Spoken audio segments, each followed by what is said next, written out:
এইভাবে আল্লাহ তাআলা মানুষের নফসকে দুই যোগ্যতা দিয়েছেন, একটা হলো গুনাহের যোগ্যতা আর একটা হলো ইবাদতের যোগ্যতা। এবার বুঝে থাকলে বলুন তো দেখি, আগাছার জন্য কি কি মেহনত লাগে, এবার গুনাহের জন্য কি কি মেহনত লাগে? কোনো মেহনত লাগে না। গুনাহের জন্য কোনো মেহনত লাগে না, বলেন। এবার নেকির জন্য মেহনত লাগবে না লাগবে না, বলেন। গুনাহের জন্য কি কি মেহনত? আচ্ছা, কোন কোন মেহনতের কারণে আমাদের সমাজের যুবকগুলো ফেসবুকে রাত কাটায়? ফেসবুকে যে ও রাত কাটাতেছে, ওরে কে কে বলছে কবে? কোন কোন ওয়াইজিন, কোন কোন বক্তা, কোন কোন বুদ্ধিজীবী, কোন কোন দার্শনিক, কোন কোন বইতে তাকে এই কথা লিখে দিছে, ভাই তুমি সারা রাত ফেসবুক চাইবা? বলছে কেউ? কেন? এটা এমনিতেই ফলায়, জমিনে আগাছা যেভাবে এমনিতেই ফলায়, এ দিলের নফসে গুনাহ এমনিতেই ফলায়, এমনিতেই কি করে। এবার যদি জমিনে মেহনত করে, কাঁচামরিচের মেহনত, পেঁয়াজের মেহনত, এবার আলুর মেহনত, পাট পাট পাট একটা পাট, আচ্ছা পাটও কি আগাছা? পাটও কি মেহনতে হয় না মেহনত ছাড়া হয়?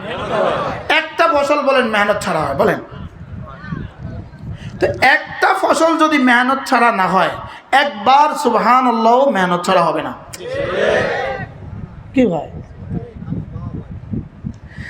জমিনে মেহনত করলে যেমন গোলাপ হয়, জমিনে মেহনত করলে চামেলি হয়, জমিনে মেহনত করলে বেলি হয়, জমিনে মেহনত করলে কাঁচামরিচ হয়, জমিনে মেহনত করলে ড্রাগন হয়, জমিনে মেহনত করলে আঙ্গুর হয়, জমিনে মেহনত করলে আপেল হয়, জমিনে মেহনত করলে নাশপাতি হয়, জমিনে মেহনত করলে যেমন হাজারো লাখো ফসল হয়, এই হৃদয়ের উপরে মেহনত করলে হাজারো লাখো জান্নাতের হুর হবে, জান্নাতের গেলমান হবে, জান্নাতের ফুল হবে, জান্নাতের ফল হবে। কি হয়? এবার জমিনে মেহনত ছাড়া যেমন কিছু হয় না, এই হৃদয়ের উপরে মেহনত ছাড়া কিছু হবে না। মেহনত ছাড়া কিছু কি হবে না। আর মেহনত ছাড়া ছেড়ে দিলেন, মেহনত ছাড়া ছেড়ে দিলেন, ব্যাস আগাছা হবে। কি হবে বলেন? জমিনে আগাছা হইতে মেহনত করতে হয় না মেহনত ছাড়তে হয়? মেহনত ছেড়ে দিলে, মেহনত ছেড়ে দিলেই কি হয়? আগাছা হয়। মেহনত ছেড়ে দিলেই আগাছা হয়। তাহলে হেদায়েতের মেহনত ছেড়ে দিলেই গুমরাহি হয়। কি ভাই? হেদায়েতের মেহনত ছেড়ে দিলেই কি হয় বলেন? আর হেদায়েতের মেহনত করলে, আমাদের এক বুজুর্গ ছিলেন হযরত মাওলানা ওমর পালনপুরি রহমতুল্লাহ আলাইহি, তিনি বলতেন হেদায়েত এত কঠিন জিনিস নয়, মেহনত করলেও পায় না, আর এত সহজ নয়, মেহনত ছাড়াই পেয়ে যায়। কি বলছে বলেন? হেদায়েত এত কঠিন নয়, মেহনত করলেও পায় না। বুঝেন না কথা? তা আমি ওয়াজ করে গেলাম, আপনারা কিছু বুঝলেন না, এই ওয়াজের মানেটা কি? আমি অঙ্ক করাইলাম, ছাত্ররা কিছু বুঝলো না, এই অঙ্কের মানেটা কি? কি বলেন? হেদায়েত এত কঠিন নয়, বলেন। মেহনত করলেও পায় না। আর হেদায়েত এত সহজ নয়, মেহনত ছাড়াই পেয়ে যায়। কাঁচামরিচ এত কঠিন না, মেহনত করলেও হয় না। আর এত সহজও না, মেহনত ছাড়া হয়ে যায়। তো হেদায়েত কি কাঁচামরিচ থেকে সহজ? হেদায়েত এমন একটা বস্তু যেটা মেহনত করলেই পাবে। সুবহানাল্লাহ বলেন। কি বলছি বলেন?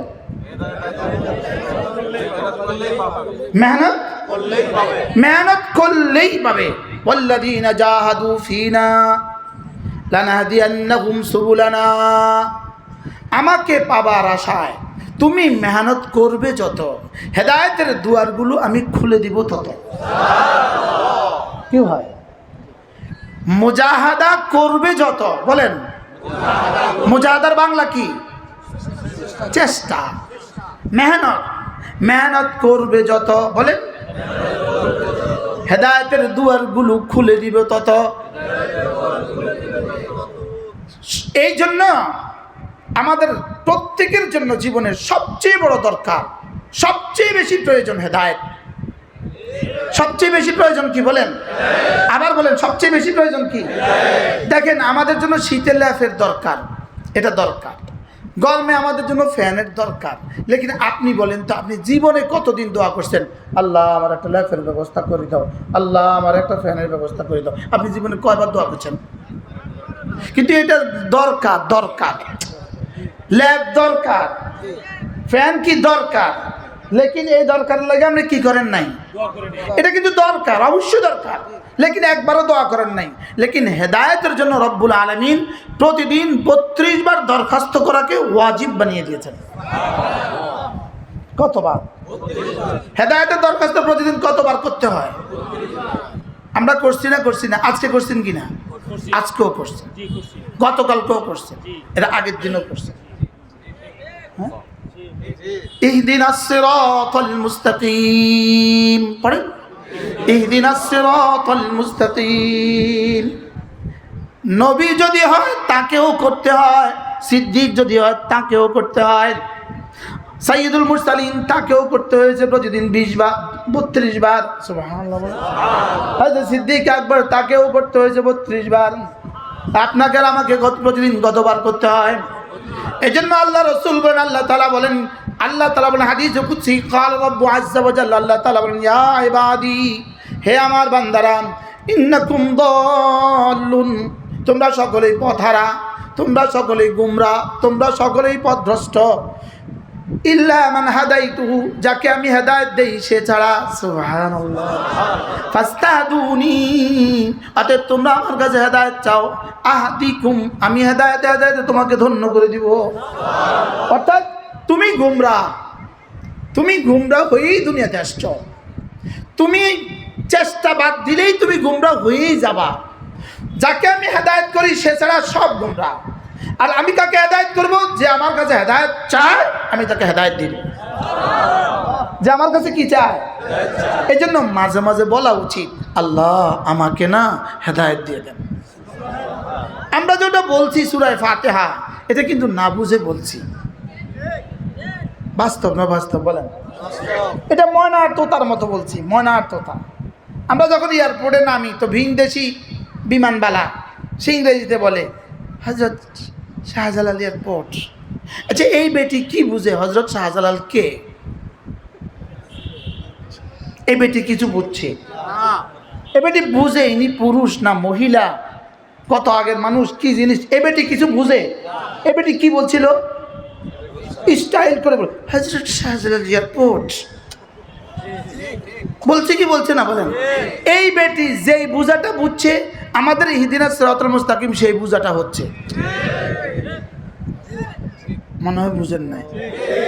হ্যাঁ, এই বেটি কি বুঝছে? হ্যাঁ,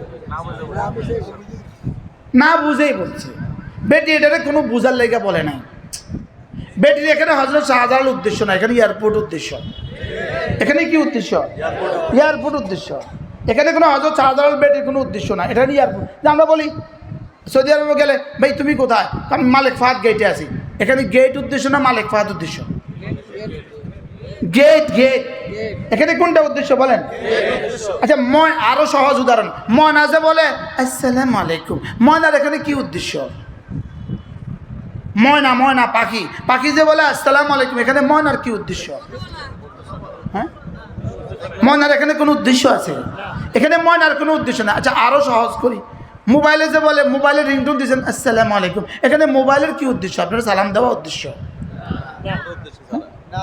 এই মোবাইলের যেমন উদ্দেশ্য ছাড়া আমাদেরও ইহদিনাস সিরাতাল মুস্তাকিম জীবনভর হয়ে গেছে উদ্দেশ্য ছাড়া। বাস্তব না বাস্তব বলেন? যেমন আমাদের কাছে একটা শব্দ আছে সুবহানাল্লাহ, পড়েন, একটা শব্দ আছে না নাই?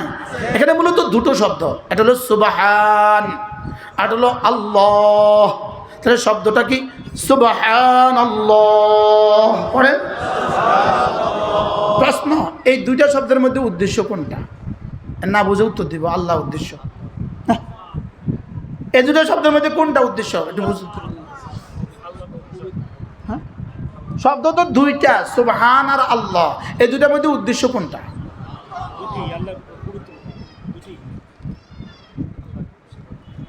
আমার মোবাইল, এটা আমার মোবাইল। এখানে আমার বলার উদ্দেশ্য আমি না মোবাইল।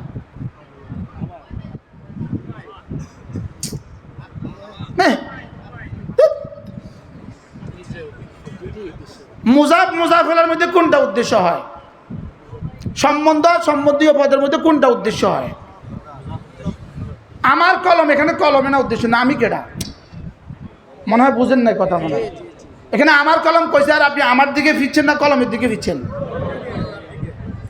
এরকম আপনার দিকে ফিরছে। আমার জুতা অর্থ কি? এটা আমি না, আমার জুতা। এখানে উদ্দেশ্য কি? আমার জুতা 100 টিয়া, ওর অর্থ কি আমি 100 টিয়া?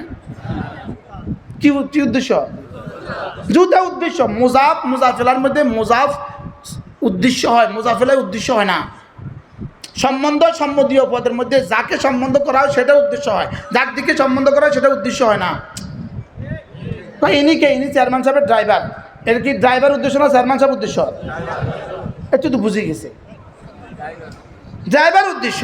ঠিক এখানেও আলহামদুলিল্লাহ বলেন, এখানে আলহামদু উদ্দেশ্য। সুবহানাল্লাহ বলেন, সুবহানাল্লাহ। এখানে সুবহান উদ্দেশ্য বলেন। এখানে কোনটা উদ্দেশ্য বলেন? সুবহান। এখানে উদ্দেশ্য কোনটা? সুবহান উদ্দেশ্য। আমি আল্লাহ তাআলার পবিত্রতা ঘোষণা দিচ্ছি, আল্লাহর পবিত্রতা ঘোষণা দিচ্ছি। তাহলে উদ্দেশ্য কোনটা?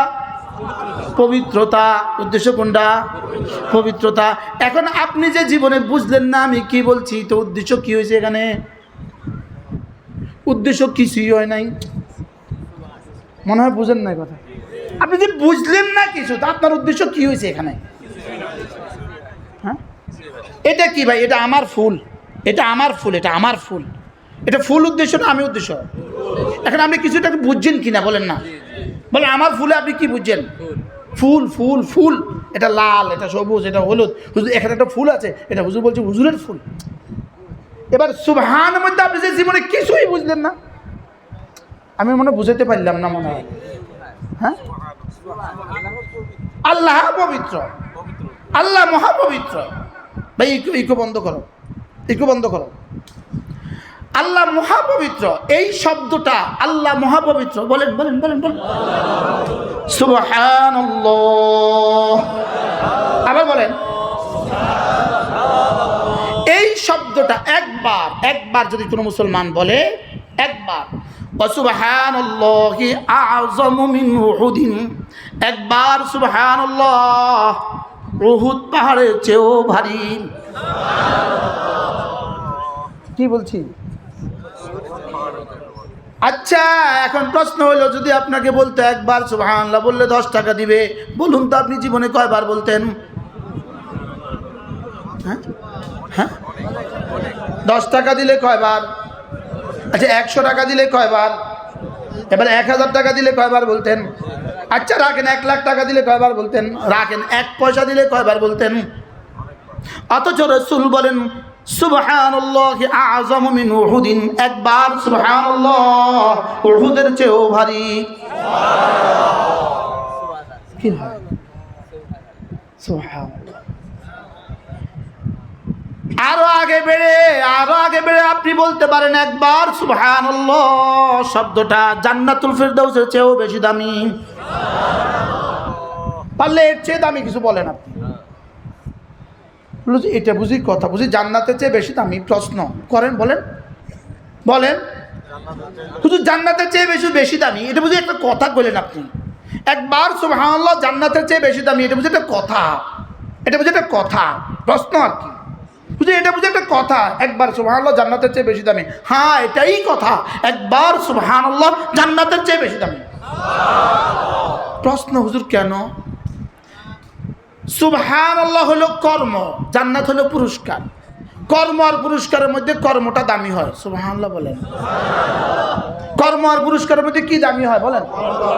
আপনি 5 কোটি টাকা ব্যয় একটা বাড়ি বানিয়েছেন, এবার ইঞ্জিনিয়ারকে কি বলছেন? তোমাকে আমি মাঙ্গা পুরস্কার দিব, তোমাকে পুরস্কার দিব। যে ইঞ্জিনিয়ার 5 কোটি টাকা ব্যয় আপনাকে বাড়ি বানিয়ে দিয়ে এলো, ওই ইঞ্জিনিয়ারকে আপনি পুরস্কার দিবেন 10 কোটি টাকা? 5 কোটি, 2 কোটি, 20 লাখ, 5 লাখ, কত পুরস্কার দিবেন? এত বুঝি একটা 5,000 6,000 না, আমাকে 1 লাখ দিবেন। তো কাজটা করলো কত, পুরস্কারটা দিলেন কত? কাজ কত, পুরস্কার কত? বুঝে না কাজ কত। তো যদি 5 কোটি টাকার বাড়ি বানায় 1 লাখ টাকা পুরস্কার পায়, 5 কোটি টাকার বাড়ি, 5 কোটি টাকার মেহনত, লেকিন পুরস্কার হলো 1 লাখ। এবার বলেন যদি সুবহানাল্লাহর পুরস্কার উহুদের চেয়ে ভারী দেয়, সুবহানাল্লাহ বলেন, উহুদের চেয়ে কি দেয় বলেন, উহুদের চেয়ে ভারী দেয়, পুরস্কার যদি উহুদের চেয়ে ভারী হয় তো কর্মটা কত ভারী, সুবহানাল্লাহ বলেন। কি হয়, মূলত জান্নাত আমাদের কর্মের পুরস্কার নয়, জান্নাত হলো পুরস্কার লওয়ার জায়গা, সুবহানাল্লাহ বলেন। জান্নাত কি পুরস্কার লওয়ার কি, রব আমাদেরকে যেই পুরস্কার দিতে চান এই পুরস্কারের জায়গা দুনিয়া না, এজন্য এই পুরস্কারের জন্য জান্নাত বানিয়েছেন, সুবহানাল্লাহ বলেন। মূলত পুরস্কার যেটা দিবেন এটা মালা আইনুন রাআত ওয়ালা উযুন সামিআত ওয়ালা খাত্র আলা কলবি বাশার, ওটা কল্পনা করার যোগ্যতা পৃথিবীর কোনো মানুষের নাই। কি হয়, এজন্য বলেন 2 রাকাত নামাজ, বলেন রাকাতা সালাতুল ফজর খায়রুম মিনাদ দুনিয়া ওয়া মা ফিহা। আল্লাহর নবী বলেন ফজরের 2 রাকাত নামাজ, ফজরের 2 রাকাত নামাজ দুনিয়ার মধ্যে যা আছে তার চেয়েও দামি। কি বুঝলেন, রাসূল সত্য বলছেন না মিথ্যা বলছেন? তাহলে জবাবটা দেন, ফজরের 2 রাকাত নামাজ কি থেকে বেশি দামি? রাসূল যা বলছেন সত্য বলছেন তো না? হ্যাঁ সত্য বলছেন তো না? তো 2 রাকাত যদি দুনিয়ার মধ্যে যা আছে তার চেয়ে বেশি দামি হয় তো জীবনে 70 বছরের 2 রাকাতের দাম কত? সুবহানাল্লাহ বলেন। হ্যাঁ ফজরের 2 রাকাত নামাজের দাম কত? এখন যে পড়ছে না আপনি বলেন, আপনি খেয়াল করেন, একটু খেয়াল করেন, যিনি পড়লেন ইনি পেলেন কত, আর যিনি পড়লেন না ইনি মাহরুম হইল কত? কথা বুঝে না, ইনি কত থেকে মাহরুম হইলেন? আসলে মূলত দুনিয়ার মধ্যে যা আছে তার চেয়ে দামি এই শব্দটার দাম কত দূর? এটা তো আমরা শুনতে মনে হয় যেন একটা বস্তু আর কি, মনে হয় বুঝেন না, শুনতে মনে হইতেছে একটা বস্তু আর কি, দুনিয়ার মধ্যে যা আছে তার চেয়ে বেশি দামি। আমরা শুনতে কমন হয়ে গেছে, এটা শুনতে আমাদের কাছে হালকা লাগে, লেকিন আপনি বলুন তো দুনিয়ার মধ্যে যা আছে তার চেয়ে দামি এটা কত দূর? রাসূলকে জিজ্ঞেস করেন, রাসূল দুনিয়ার মধ্যে যা আছে তার চেয়ে দামি এটা কত দূর? রাসূল বলে জিবরিলকে জিগাও, জিবরিল তুমি তো বলো দুনিয়ার মধ্যে যা আছে তার থেকে দাম কত দূর? জিবরিল বলবে এটা রব ছাড়া কেউ জানে না। কি ও দুনিয়ার মধ্যে যা আছে তার চেয়ে দামি, শুধু এর দূর এই শব্দ নাকি এটা একটা হাকিকত আছে? এটা কি আছে বলেন? আচ্ছা আর কোন শব্দ দিয়ে অফার করলে আমি পড়তাম ফজরের নামাজ, আমারে বুঝায় বলেন, মনে বুঝাইতে পারতেছি না তো। হ্যাঁ এবার শুনেন, রাকাতা সালাতুল ফজর খায়রুম মিনাদ দুনিয়া ওয়া মা ফিহা, ফজরের 2 রাকাত নামাজ, আল্লাহর নবী বলেন ফজরের 2 রাকাত নামাজ এটা হলো ফজরের সুন্নতের দাম, কারণ রাসূল ফজরের ফরজের দাম বসাবার ক্ষমতাই রাখে না। সুবহানাল্লাহ বলেন। ফরজের দাম বসাবেন ফরজওয়ালা, সুন্নতের দাম বসিয়েছেন সুন্নতওয়ালা। সুবহানাল্লাহ বলেন। বুঝতেছেন কিছু? তাইলে বোঝা গেছে রাকাতা সালাতুল ফজর, ফজরের 2 রাকাত নামাজের অর্থ সুন্নত, ফজরের 2 রাকাত সুন্নতের দাম দুনিয়ার মধ্যে যা আছে তার চেয়ে দামি। এবার তাহলে ফজরের দাম কত? এবার রাসূল বলেন মান সাল্লা সালাতুল ফজর ফাহুয়া ফি যিম্মাতিল্লাহ, ফজরের নামাজ পড়লো যে আল্লাহর জিম্মায় ঢুকলো সে। স্লোগান তোলেন, ফজরের নামাজ পড়লো যে আল্লাহর জিম্মায় ঢুকলো সে, ফজরের নামাজ পড়লো যে আল্লাহর জিম্মায় ঢুকলো সে। আবার ফজরের নামাজ পড়লো যে আল্লাহর জিম্মায় ঢুকলো সে। আবার এবার বিপরীতটা বলেন, ফজর পড়লো না যে আল্লাহর জিম্মায় ঢুকলো না সে। আল্লাহর জিম্মায় যে ঢুকে না সে কখনো করোনার খাবার হয়, সে অভাবের খাবার হয়, সে কখনো দাজ্জালের খাবার হবে। যে আল্লাহর জিম্মায় ঢুকে না, আল্লাহর জিম্মায় ঢুকে না তার পেরেশানির কোনো অন্ত থাকে না। আল্লাহর জিম্মায় যে ঢুকে যায় তার আর কোনো পেরেশানি থাকে না। কি হয় তাহলে অফারটা কত বড়? আল্লাহ আমি তো বুঝাইতে পারতেছি না আপনাদের কত। তাহলে কে নিয়ত করবেন আজ থেকে ফজর পড়বেন ইনশাআল্লাহ বলে? বলেন ইনশাল্লাহ, বলেন ইনশাল্লাহ। বুঝে শুনে হাত তুলতেছেন না এয়ারপোর্টের মতো। স্যার এয়ারপোর্টের মতো, স্যার স্যার এয়ারপোর্টের মতো হাত তুলছে। বুঝে শুনে হাত তুলছেন না কিসের উপর হাত তুলছেন বলেন? হ্যাঁ, হাত নামান, পড়বো তো। কি নিয়ত? স্টেজে যারা আছেন আপনাদের কি নিয়ত? হ্যাঁ, তাহলে একটা স্লোগান দেন, ফজরের নামাজে পড়লো যে আল্লাহ জিম্মায় ঢুকলো সে। ফজরের নামাজে পড়লো যে আল্লাহ জিম্মায় ঢুকলো সে। আল্লাহ জিম্মায় যে ঢুকে গেল তার রিজিকের জিম্মাদার আল্লাহ। আল্লাহ জিম্মায় যে ঢুকে গেল তার সুস্থতার জিম্মাদার আল্লাহ। আল্লাহ জিম্মায় ঢুকে গেল তার স্ত্রী জিম্মাদার আল্লাহ। আল্লাহ জিম্মায় ঢুকে গেল তার সন্তানদের জিম্মাদার আল্লাহ। আল্লাহ জিম্মায় ঢুকে গেল তার দুনিয়ার জিম্মাদার আল্লাহ, মৌতের জিম্মাদার আল্লাহ, কবরের জিম্মাদার আল্লাহ, হাসরের জিম্মাদার আল্লাহ, ফুলসিরাতের জিম্মাদার আল্লাহ, জান্নাতে দেওয়ার জিম্মাদার আল্লাহ। আচ্ছা, চোর যদি ওসি সাহেবের জিম্মায় ঢুকে যায়, দারোগা খুঁজে পায় কোথায়? হ্যাঁ হ্যাঁ, ওসি সাহেবের জিম্মায় ঢুকে গেছে তো দারোগার খুঁজে পাইবে। আবার যদি এসপি সাহেবের জিম্মায় ঢুকে তো ওসি সাহেব খুঁজে পাবে। যদি ডিআইজি জিম্মায় ঢুকে তো এসপি সাহেব খুঁজে পাবে। যদি আইজি জিম্মায় ঢুকে তো ডিআইজি খুঁজে পাবে। তো এবার যদি আল্লাহর জিম্মায় ঢুকে তো করোনা তারে খুঁজে পাইব? করোনা খুঁজে পাবে না। আরে সুবহানাল্লাহ বলেন, কে খুঁজে পাবে না বলেন? গজবে আর তাকে খুঁজে পাবে না, আযাবে আর তাকে খুঁজে পাবে না। সুবহানাল্লাহ বলেন। এজন্য মান সাল্লা সালাতাল ফজরে ফাহুয়া ফি যিম্মাতিল্লাহ। ফজরের নামাজ পড়লো যে আল্লাহ জিম্মায় ঢুকলো সে। ফজরের নামাজ পড়লো যে আল্লাহ জিম্মায় ঢুকলো সে। তাহলে নিয়ত করেন কালকে থেকে ফজর পড়বেন ইনশাআল্লাহ। হুজুর তাহলে ফজর তো পড়লেই সারবে, আর যোহর তো পড়তে হবে না। মজার বিষয় হলো যে ফজর পড়বে যোহর আর তার জীবনে কখনোই ছুটবে না। কি বলছি বলেন, বুঝা এখন? কেন? ফজর হলো একটু কঠিন, কঠিনটা যার হয়ে যায় সহজটা তরট হয়ে যায়।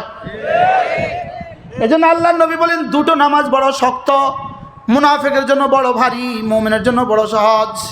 এশার নামাজ এবং ফজরের নামাজ মুনাফিকের জন্য বড় ভারী, মুমিনের জন্য বড় সহজ। তাহলে বোঝা গেছে মুমিন এই দুই নামাজ ছাড়তেই পারে না, মুনাফিক এই দুই নামাজ পড়তেই পারে না। কি বলছি বলেন? মুমিন কি? আরো জোরে। মুমিন ছাড়তেই পারে না, মুনাফিক পড়তেই পারে না। আচ্ছা, রাসূল বলেন ফজরের নামাজ হলো উম্মতের জন্য আল্লাহর পক্ষ থেকে একটা পরীক্ষা। আমার উম্মতের জন্য ফজরের নামাজ হলো একটা পরীক্ষা। পরীক্ষা এত কঠিন হয় না যে কেউ পারে না, আবার এত সহজ হয় না সবাই পারে। কি বিসিএস পরীক্ষা বুঝি এই পরিমাণ কঠিন প্রশ্ন হয় একজন উত্তর দিতে পারে না, আবার এই পরিমাণ সহজ সবাই পারে। বুঝেন না কথা? ৮০,০০০ পরীক্ষা দিছে, ২০ জন নিবে, তো পরীক্ষাটা কেমন হবে? কিন্তু ২০ জন পাইতে হবে, মনে হয় বুঝেন না? ২০ জন কি করতে হবে? তাহলে এই পরিমাণ কঠিন হয় না যে সকলে কেউ পারে না, আবার এই পরিমাণ সহজও হয় না যে সবাই পারে। এই জন্য ফজর নামাজ এই পরিমাণ কঠিন নয় যে আলহামদুলিল্লাহ কেউ পারে না, এই পরিমাণ কঠিন নয়, আবার এই পরিমাণ সহজও নয় যে সবাই পারে। বাস্তব না বাস্তব বলেন? হ্যাঁ, তাহলে আজকে থেকে ফজর পড়বো তো ইনশাআল্লাহ। নিয়ত পাক্কা? পাক্কা নিয়ত। এরপরে আল্লাহর নবী বলেন কোন মানুষ যদি ফজরের পরে ৩ বার পরে সূরা ইখলাস لا شريك له ونشهد أن سيدنا محمدا عبده ورسوله সকলে পড়ি আল্লাহুম্মা সাল্লি আলা মুহাম্মাদ ওয়া আলা আলি মুহাম্মাদ কামা সাল্লাইতা আলা ইব্রাহিমা وعلى آل إبراهيم إنك حميد مجيد اللهم بارك على محمد وعلى آل محمد كما باركت على إبراهيم وعلى آل إبراهيم إنك حميد مجيد. أما بعد فأعوذ بالله من الشيطان الرجيم. بسم الله الرحمن الرحيم. فأما من طغى وآثر الحياة الدنيا فإن الجحيم هي المأوى. وأما من خاف مقام ربه ونهى النفس عن الهوى فإن الجنة هي المأوى. يسألونك عن الساعة أيان مرساها فيما أنت من ذكراها إلى ربك منتهاها إنما أنت منذر من يخشاها كأنهم يوم يرونها لم يلبثوا إلا عشية أو ضحاها. صدق الله مولانا العظيم.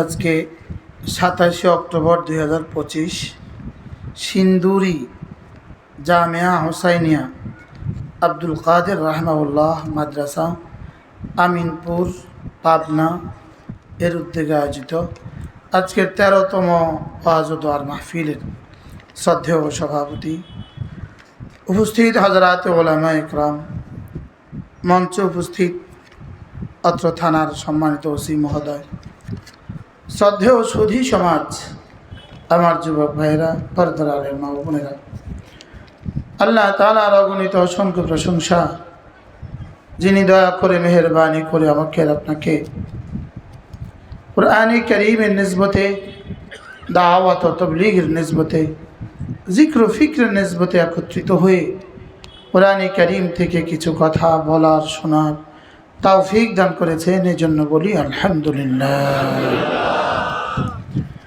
আমি আপনাদের সামনে কোরআনে কারীমের সূরাতুন নাজিআত থেকে কয়েকখানা শেষ দিককার কয়েকখানা আয়াতে কারিমা তেলাওয়াত করেছি। অল্প সময় আপনাদের সামনে এই আয়াতগুলোর আলোকে দু চারটা কথা আলোচ করবো ইনশাআল্লাহ। মেরে ভাই ও রব্বে কারীম আমাদেরকে মানুষ বানিয়েছেন, আমাদেরকে জানোয়ার বানান নাই, আমাদেরকে মানুষ বানিয়েছেন। পৃথিবীর সমস্ত প্রাণীকে, মানুষ ছাড়া অন্য সমস্ত জানোয়ারকে আল্লাহ তাআলা গুনাহের যোগ্যতা দিয়েছেন, কিন্তু নেকির যোগ্যতা দেন নাই। সমস্ত ফেরেশতাদেরকে আল্লাহ তাআলা নেকির যোগ্যতা দিয়েছেন, গুনাহের যোগ্যতা দেন নাই। গাছগাছালিগুলোকে আল্লাহ তাআলা আর সমস্ত বাকি সমস্ত মাখলুকাতকে, প্রাণী, ফেরেশতা, মানুষ, প্রাণীকে যোগ্যতা দিয়েছেন গুনাহের। ওদের জন্য বিয়ের কোনো ব্যবস্থা রাখেন নাই, বিয়ে ছাড়াই ওদের জীবনের সব কাজ, তাহলে ওদেরকে এই কাজটার যোগ্যতা দিয়েছেন। ফেরেশতাদেরকে শুধুই তাসবিহাত আর সেজদা, রুকু আর কিয়ামের যোগ্যতা দিয়েছেন। ফেরেশতাদেরকে শুধু ইবাদতের যোগ্যতা দিয়েছেন। প্রাণীগুলোকে আল্লাহ তাআলা শুধুই গুনাহের যোগ্যতা দিয়েছে। গাছগুলোকে আল্লাহ তাআলা কোনো যোগ্যতা দেয় নাই, গুনাহের যোগ্যতাও দেয় নাই, ইবাদতের যোগ্যতাও দেয় নাই।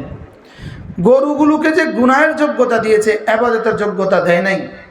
এই জন্য সমস্ত জানোয়ার এত নাফরমানি সত্ত্বেও ওরা জাহান্নামী না, আর সমস্ত ফেরেশতারা এত ইবাদত সত্ত্বেও ওরা আশরাফুল মাখলুকাত না। ফেরেশতা আশরাফুল মাখলুকাত নয় কেন? ওর এত ইবাদতের যোগ্যতা আছে কিন্তু গুনাহের যোগ্যতা নাই। গরু আর ছাগল আর কুকুর আর বিড়াল জাহান্নামী নয় কেন বলেন? ওদের ইবাদতের যোগ্যতা নাই, ওদের গুনাহের যোগ্যতা আছে, ইবাদতের যোগ্যতা নাই। আর আমরাই এক জাতীয় মানুষ, আমরাই এক জাতীয় প্রাণী। রব আমাদেরকে দুই যোগ্যতা দিয়েছেন, ইবাদত করার যোগ্যতাও দিয়েছেন, গুনাহের যোগ্যতাও দিয়েছেন। কয় যোগ্যতা দিয়েছেন বলেন? কি কি? ইবাদতের যোগ্যতা, গুনাহের যোগ্যতা। গরুকে কি দিলেন? ছাগলকে, বিড়াল আর কুকুরকে, এবার ফেরেশতাদেরকে ইবাদতের যোগ্যতা। আর আমাদেরকে কি দিলেন? দুই যোগ্যতা। যেমন নাকি জমিন, এই জমিনে আল্লাহ তাআলা দুই যোগ্যতা দিয়েছে, আগাছার যোগ্যতা, ফসলের যোগ্যতা। বলেন, জমিনে আগে আগাছার যোগ্যতা না আগে ফসলের যোগ্যতা? ঠিক তেমনি ভাবে মানব দেহে আল্লাহ তাআলা একটা নফস দিয়েছেন, এটার দুই যোগ্যতা দিয়েছেন। একটা হলো গুনাহের যোগ্যতা, একটা হলো ইবাদতের যোগ্যতা। গুনাহের যোগ্যতা দিয়েছেন আগে, যেমনটি জমিনকে আগাছার যোগ্যতা দিয়েছেন আগে। এজন্য গুনাহের যোগ্যতার জন্য কোনো মেহনত লাগে না, যেমন জমিনে আগাছার জন্য কোনো মেহনত লাগে না। জমিনে আগাছার জন্য কোনো মেহনত লাগে? আপনারা যেখানে বসে আছেন এখানে ঘাসগুলো কে লাগিয়েছে? এমনি হয়েছে। বলেন, এমনি হয়েছে। এমনি হয়েছে, এমনি হয়েছে। লেকিন কাঁচামরিচ এমনি হয় না কেন? আলু এমনি হয় না কেন? কাঁচামরিচের জন্য মেহনত লাগে, আলুর জন্য মেহনত লাগে। তুমি যদি জমির উপরে মেহনত করো, জমিন সারা পৃথিবীর যত ফসল আছে সব ফসল উঠাবার যোগ্যতা রাখে। যোগ্যতা কি রাখে? লেকিন মানুষের মেহনত এই যোগ্যতার সাথে না মিশলে জীবনে কখনো এই গাছগুলো হবে না, জীবনে কখনো আলু হবে না মানুষের মেহনত না হলে। আপনাদের এলাকায় ফুল হয়, গোলাপ হয়, রজনীগন্ধা হয়, হয় না? হয় না? তো জমিনকে রজনীগন্ধার জন্য কি লাগে? মেহনত লাগে। লেকিন ওই ঘাসের জন্য কি লাগে না? মেহনত লাগে না। লাউয়ের জন্য বীজ আছে, বীজের জন্য দোকান আছে, লাউয়ের জন্য সার আছে, লেকিন এই ঘাসের জন্য সার কই, বীজ কই? তাইলে বোঝা গেছে জমিনে যেভাবে দুই যোগ্যতা, মানুষকেও দুই যোগ্যতা। জমিনে আগাছার যোগ্যতা, জমিনে গাছের যোগ্যতা, জমিনে ফসলের যোগ্যতা, ঠিক তেমনি ভাবে